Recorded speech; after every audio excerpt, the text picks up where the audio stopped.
সানজিদা, সারা আপু, নাফিসা, ভালোবাসা ভরা ইফতারের মুহূর্ত। বিকেলের সূর্য যখন হেলে পড়ছে, পুরো বাড়ি যেন এক প্রাণবন্ত তালে ভাসছে। রমজানের এই সময়ে রান্নাঘর যেন পরিবারের হৃদস্পন্দন। সারা আপু খুব মনোযোগ দিয়ে কাজ করছে, প্রতিটি কাটা যেন নিখুঁত।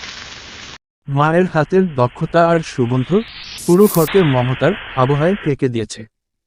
মায়ের সেই মৃদু হাসি ইফতারের শরবতের চেয়েও মিষ্টি। সানজিদা বলল, মা, তুমি একটু বসো, বাকিটা আমি আর আপু সামলে নিচ্ছি।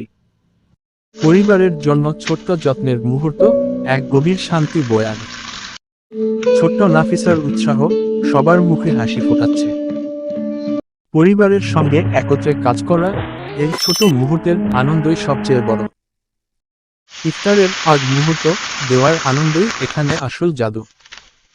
ভালোবাসা খুব বড় কিছুতে থাকে না, ছোট ছোট মুহূর্তেই থাকে।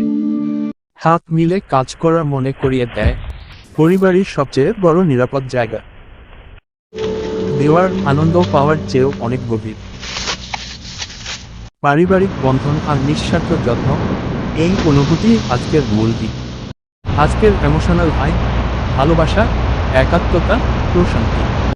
হ্যালো সবাই, যদি আজকের এই শান্তি আর জাদু তোমাদের ভালো লেগে থাকে, দয়া করে লাইক, কমেন্ট করো আর সাবস্ক্রাইবও করতে ভুলবেন না।